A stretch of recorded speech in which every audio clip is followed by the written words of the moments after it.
नमः हरे हराये नमः। हरे कृष्णा जी, आप सबका बहुत बहुत स्वागत है। हमारे सारे कार्यक्रम इस्कॉन फाउंडर आचार्य हिज डिवाइन ग्रेस एसी भक्ति वेदांत स्वामी प्रभुपाद जी को समर्पित है। मंगलाचरण आरंभ करते हैं। ओम नमो भगवते वासुदेवाय, ओम नमो भगवते वासुदेवाय, ओम नमो भगवते वासुदेवाय। ओम अज्ञानतिमिरान्धस्य ज्ञानाञ्जनशलाकया चक्षुरुन्मीलितं येन तस्मै श्रीगुरवे नमः। श्रीचैतन्यमनोऽभीष्टं स्थापितं येन भूतले स्वयं रूपः कदा मह्यं ददाति स्वपदान्तिकम्।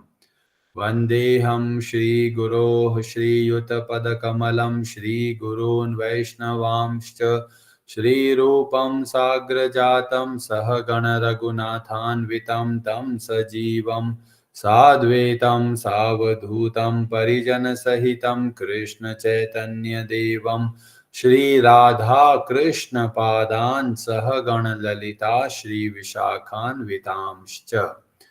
नमः ओम विष्णुपादाय कृष्णप्रेष्ठाय भूतले श्रीमते भक्ति वेदांत स्वामिनिति नामिने।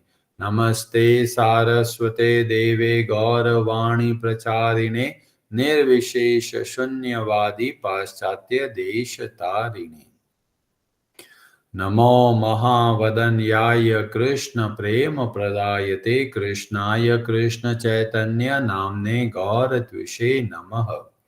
हे कृष्ण करुणा सिंधु दीन बंधु जगतपते गोपेश गोपिका कांत राधा कांत नमोस्तुते। तप्त कांचन गौरांगी राधे वृंदावनेश्वरी वृषभानुसुते देवी प्रणमामि हरिप्रिये। वाञ्छाकल्पतरुभ्यश्च कृपा सिन्धुभ्य एव च पतितानां पावनेभ्यो वैष्णवेभ्यो नमो नमः। जय श्री कृष्ण चैतन्य प्रभु नित्यानंद श्री अद्वैत गदाधर श्रीवासादि गौर भक्त वृंद। हरे कृष्ण कृष्ण कृष्ण हरे हरे, हरे राम राम राम हरे हरे। कार्पण्यदोषोपहत स्वभाव पृच्छामि त्वां धर्म सम्मूढचेताः। यच्छ्रेयस्या निश्चितं ब्रूहि तन्मे शिष्यस्ते अहं शाधि मां त्वां प्रपन्नम्। हरे कृष्ण जी, भगवद गीता अध्याय 2 श्लोक नंबर 70 आरंभ करते हैं। ब्रजेश्वरी जी, आप पढ़ेंगे संस्कृत। हरे कृष्णा। आपूर्यमाणम् अचलप्रतिष्ठम् समुद्रम् मापः प्रविशन्ति यद्वत् तद्वत् कामायं प्रविशन्ति सर्वे स शान्तिमाप्नोति न कामकामी। हरे कृष्णा।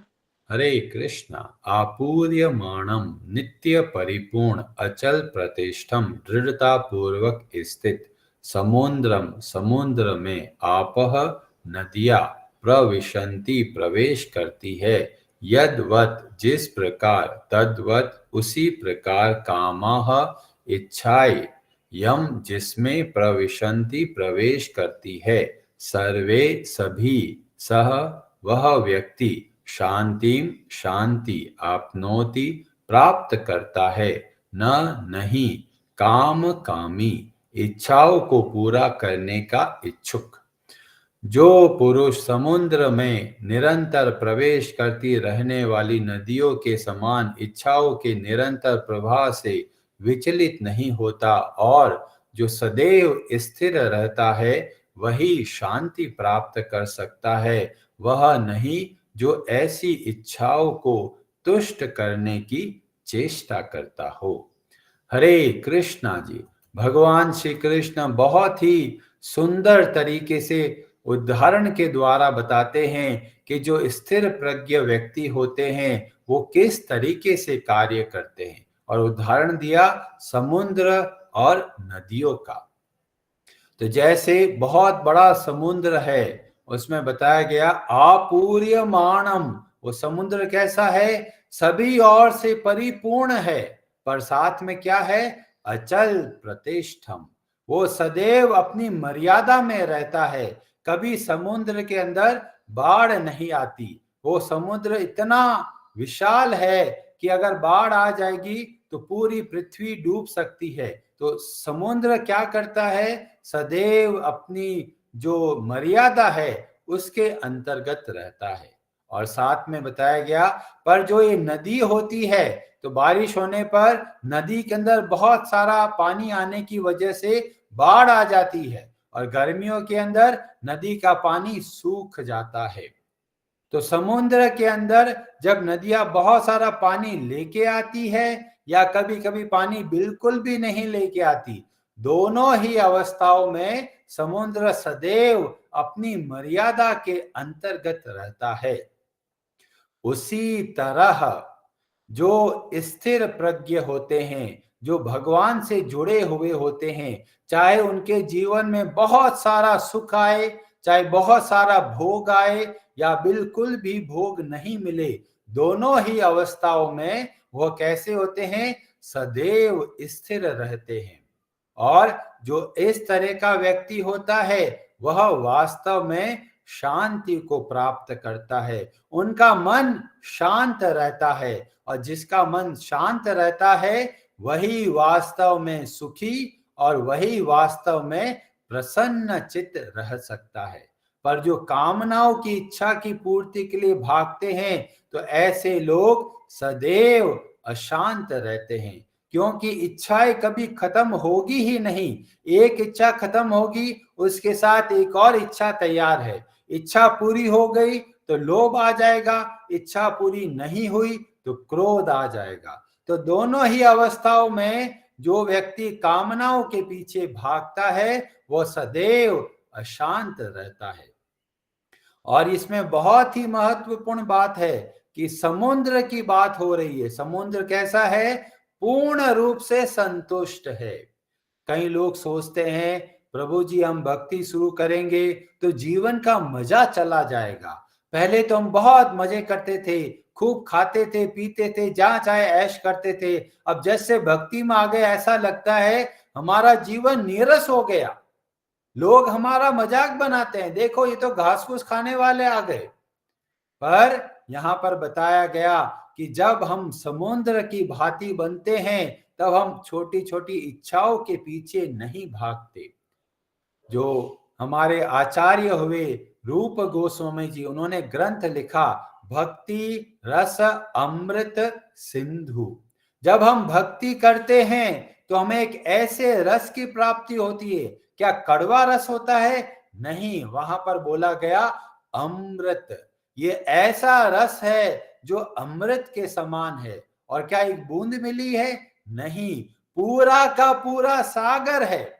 और इसीलिए जब कोई व्यक्ति भगवान श्री कृष्ण की भक्ति करना आरंभ करता है, तो वास्तव में उनको इतना आनंद की प्राप्ति होती है कि संसार के सारे भोग उनको खींच नहीं पाते। और इसीलिए यहाँ पर बताया गया, समुद्र की तरह है तब पानी के लिए लालायत नहीं होंगे।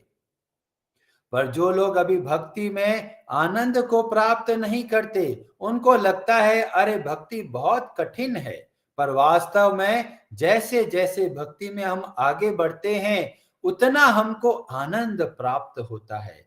और जितना हमको आनंद मिलता है, उतना हम संतुष्ट होते हैं। और इसीलिए जितना भक्ति से जुड़ना है, उसके लिए प्रयास करना है। कई लोग सोचते हैं पहले इसको छोड़ो, पहले उसको छोड़ो, फिर भक्ति करने आना, तो बहुत मुश्किल है। पहले क्या करना है? पहले भगवान से जुड़ना है। भगवान से जुड़ेंगे तो हमको थोड़ा थोड़ा आनंद की प्राप्ति होने लगेगी। जितना आनंद की प्राप्ति होगी, उतना जो गलत चीजें है वो स्वतः ही छूटते चले जाएंगे। और इसीलिए भक्ति से जुड़ना बहुत जरूरी है। जो योगी लोग होते हैं सबसे ज्यादा दुख पाते हैं, संसार के भोग छोड़ दिए और उत्तम सुख की प्राप्ति नहीं होती तो बेचारे बहुत खींचे खींचे रहते हैं।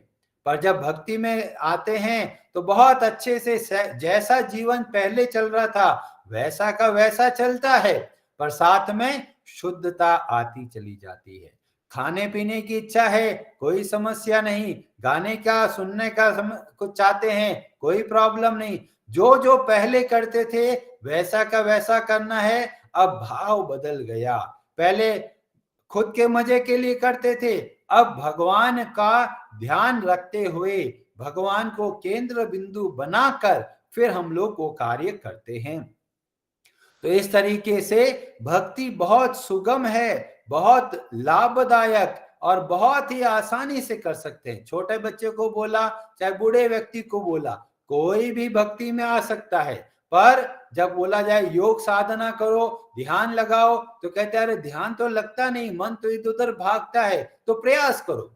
प्रयास करते हैं, मन थोड़े समय वश में रहता है, जैसे ही भोग आते हैं तुरंत भागने लग जाता है। पर जब भक्ति में जुड़ते हैं तो पूर्ण रूप से संतुष्ट हो जाते हैं। जब पूर्ण रूप से संतुष्ट हो जाते हैं, चाहे भोग कितना भी सामने आ जाए, भक्त लोग विचलित नहीं होते। इसीलिए श्री चैतन्य महाप्रभु शिक्षा देते हैं रूप गोस्वामी जी को। चैतन्य चरितामृत की मध्य लीला के अध्याय 19 और श्लोक नंबर 149 में बताया गया, कृष्ण भक्त निष्काम अतएव शांत। निष्काम क्यों बन गए? क्योंकि उनकी सारी इच्छाएं भगवान स्वतः ही पूरा कर देते हैं। भगवान भगवत गीता में बोलते हैं, योग क्षेमम वहाम्यहम। जब हम भगवान की भक्ति करने लगते हैं तो हमारी जो वास्तविक इच्छाएं है वे स्वतः ही पूरी हो जाती है। और इसीलिए ऐसे भक्त को किसी प्रकार की इच्छा करने की जरूरत ही नहीं पड़ती। कई लोग बोलते हैं प्रभु जी इच्छा तो आती है, क्या करें? इच्छा तभी आती है जब हम भगवान की भक्ति को समझ नहीं पाते। जैसे ही भगवान की भक्ति को समझने लगते हैं, हमें लगता है अरे बिना मांगे हमको सब मिल जाता है, तो हमें मांगने की कहाँ जरूरत है। तो इसीलिए जब हम भगवान कृष्ण की भक्ति करना आरंभ करते हैं तो हम वास्तविक रूप से निष्काम कहलाते हैं। कई लोग बोलते हैं हम तो निष्काम कर्म योगी हैं, पर निष्काम कहां से मिलेगा? जब हम भगवान की भक्ति करेंगे। तो चाहे निष्काम कर्म योग करते हैं, उसके मूल के अंदर भी भगवान कृष्ण की भक्ति होनी चाहिए। और जो निष्काम होते हैं उनका क्या लाभ है? तो बोला गया अतएव शांत। उनका मन शांत हो जाता है, और जिनका मन शांत होता है वही वास्तव में सुखी रह सकता है। और बाकी लोगों का क्या होगा? तो बोला गया चाहे भोगों के पीछे भागने वाला भुक्ति व्यक्ति है, चाहे वो मुक्ति की इच्छा करने वाला व्यक्ति है, चाहे वो योग साधना के द्वारा सिद्धि पाना चाहता है, ये सब के सब क्या है? कामी है। क्यों? इन सब को कामनाएं हैं कि मेरे को ऐसा चाहिए, या मेरे को संसार के बंधनों से छूटना है, या फिर मैं योग साधना से शरीर को मजबूत कर लूंगा, मन को वश में कर लूंगा तो स्वतः ही मुझे सिद्धियां मिल जाएगी।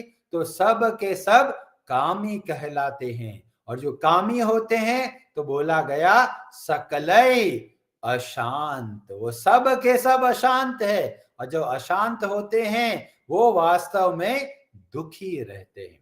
इसीलिए चैतन्य महाप्रभु प्रार्थना करते हैं। क्या प्रार्थना करते हैं? न धनम न जनम न सुंदरीम कविताम वा जगदीश कामय। मुझे कोई इच्छा नहीं है। क्यों इच्छा नहीं है? पूर्ण तृप्त है। पर फिर भी भक्त लोग इच्छा करते हैं। क्या इच्छा करते हैं? तो चैतन्य महाप्रभु बोलते हैं, ममा जन्मनि जन्मनीश्वरे भवताद भक्तिर अहेतु की त्वयि। केवल एक ही इच्छा है। क्या इच्छा है? हर जन्म में भगवान मैं आपकी भक्ति करूं। कैसी भक्ति करूं? अहेतु की, बिना किसी स्वार्थ की। भगवान आप मेरे स्वामी हो, मैं आपका दास हूं, इसमें क्या लेन देन करूं। इस भाव से हमको जब भगवान की भक्ति करते हैं, यहाँ पर चैतन्य महाप्रभु बोलते हैं, अरे मुझको मोक्ष भी नहीं चाहिए, मेरे को संसार में भी आना पड़े तो आऊंगा, पर मुझे बस एक ही इच्छा है कि भगवान मैं आपकी भक्ति करूं। तो भक्त लोग कैसे होते हैं, मुक्ति की भी इच्छा नहीं करते, और इसीलिए जो भगवान श्री कृष्ण की भक्ति करते हैं वे वास्तव में बहुत दुर्लभ है। श्रीमद् भागवतम के 6ठे स्कंद में परीक्षित महाराज बोलते हैं, वत्रासुर का प्रसंग आता है, वहां पर बताया गया, परीक्षित बोलते हैं इतने सारे जीव है, अलग अलग शरीरों में फंसे हुए जीव है, उसमें बहुत थोड़े हैं जो कि मनुष्य बने हैं। उन हजारों मनुष्यों में भी बहुत थोड़े लोग हैं जो थोड़ा सेवा का भाव रखते हैं, बाकी सब लोग स्वार्थ का भाव रखते हैं। उन थोड़ा सा सेवा का भाव रखने वाले जो लोग हैं उसमें भी बहुत थोड़े होते हैं जो कि ज्ञानी होते हैं और मुक्त बनना चाहते हैं। उन करोड़ों मुक्त बनने वालों में भी बहुत कम ऐसे लोग होते हैं जो भगवान श्री कृष्ण की भक्ति करते हैं। वहां पर बताया गया, मुक्ता नाम अपि सिद्धा नाम, बहुत सारे मुक्त, बहुत सारे सिद्ध लोगों के अंदर भी नारायण परायण, जो भगवान नारायण की शरण में रहते हैं, जो भगवान नारायण की भक्ति करते हैं, वो कैसे होते हैं, सुदुर्लभ, बहुत कठिनता से प्राप्त होते हैं। ऐसे जो भगवान के भक्त होते हैं वो कैसे होते हैं, प्रशांत आत्मा, वे वास्तव में पूर्ण रूप से प्रशांत होते हैं। और जो मुक्ता नाम सिद्धा नाम कैसे होते हैं, कोटिश्वर, करोड़ों मुक्तों में कोई एक ऐसा होता है जो भगवान कृष्ण की भक्ति करता है। और इसीलिए हम सबको अपने आप को बहुत धन्य समझना चाहिए। बहुत जन्मों के तप, बहुत जन्मों का व्रत, बहुत जन्मों के साधुओं का संग करने के बाद में कोई व्यक्ति भगवान कृष्ण की भक्ति करना आरंभ करता है। तो अगर हम भगवान कृष्ण की भक्ति कर रहे हैं, ये हमारा बहुत बड़ा सौभाग्य है। हम सोच नहीं सकते कि हमारे ऊपर कितनी भारी कृपा हुई है कि हम भगवान कृष्ण की भक्ति करना आरंभ किए। भगवत गीता में 7वें अध्याय के 3 श्लोक में बोलते हैं, मनुष्याणाम सहस्रेषु, हजारों मनुष्यों में कश्चित् यतति सिद्धये, कोई एक सिद्धि के लिए प्रयास करता है, यतताम अपि सिद्धानाम, और ऐसे बहुत सारे सिद्ध व्यक्तियों में कश्चिन माम वेति तत्वतः, कोई एक व्यक्ति भगवान कृष्ण की भक्ति करना आरंभ करता है। और इसीलिए भगवान श्री कृष्ण बोलते हैं, बहुनाम जन्म नाम अन्ते ज्ञानवान माम प्रपद्यते वासुदेवः सर्वम इति स महात्मा सुदुर्लभः। तो हम सब उन सुदुर्लभ महात्माओं की श्रेणी में आते हैं जो कि भगवान की भक्ति करना आरंभ किया। इतना बड़ा सौभाग्य हम सोचते हैं हमको कैसे प्राप्त हुआ, तो हमें पता चलेगा प्रभुपाद जी के अथक प्रयासों से आज हमें भगवान की भक्ति करने का अवसर मिला है। कितना बड़ा सौभाग्य मिला है। लोग भटक रहे हैं संसार में और उसमें से कुछ लोग भगवान कृष्ण की भक्ति करना आरंभ किया। तो वास्तव में हमें अपने आप को बहुत धन्य समझना है और धन्य समझकर कृतज्ञता के भाव के साथ में हमको भक्ति को बहुत अच्छे तरीके से करना है। हरे कृष्णा जी, आप सबका बहुत बहुत धन्यवाद। हरे हरे नमः।